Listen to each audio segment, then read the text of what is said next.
অদ্ভুত মজার এক খেলা টো রেসলিং, যার অর্থ পায়ের আঙুলের কুস্তি।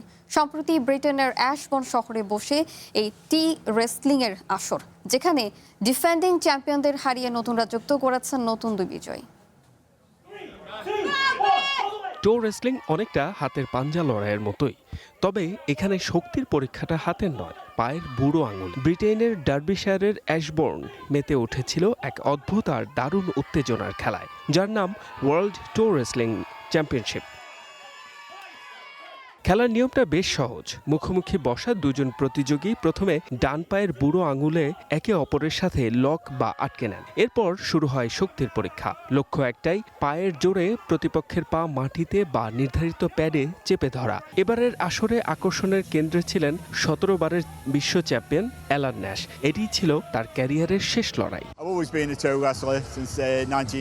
এই জায়গাটাকে আমি মনে প্রাণে ভালোবাসি।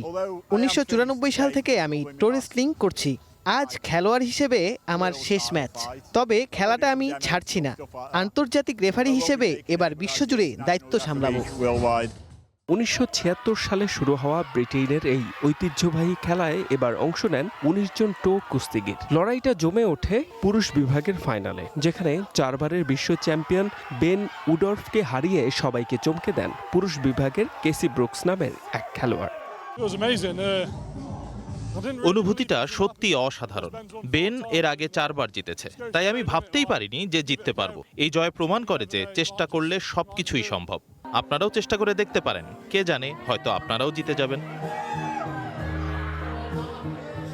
চমক ছিল নারী বিভাগেও। বর্তমান বিশ্ব চ্যাম্পিয়নকে বিদায় করে ফাইনালে ওঠেন আবিগেল বিচ, আর শেষ লড়াইয়ে প্রতিপক্ষকে কুপকাত করে প্রথমবারের মতো নারীদের বিশ্ব শিরোপা নিজের মাথায় তোলেন তিনি।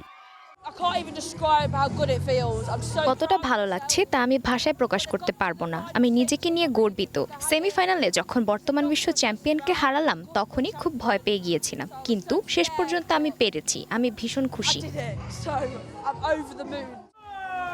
অদ্ভুত আর রোমাঞ্চকর এই ঐতিহ্যের ধারা বজায় রাখতে আগামী 2027 সালের জুলাইয়ে আবারও বসবে পায়ের আঙুলের এই লড়াই। H M Ataullah, one international desk.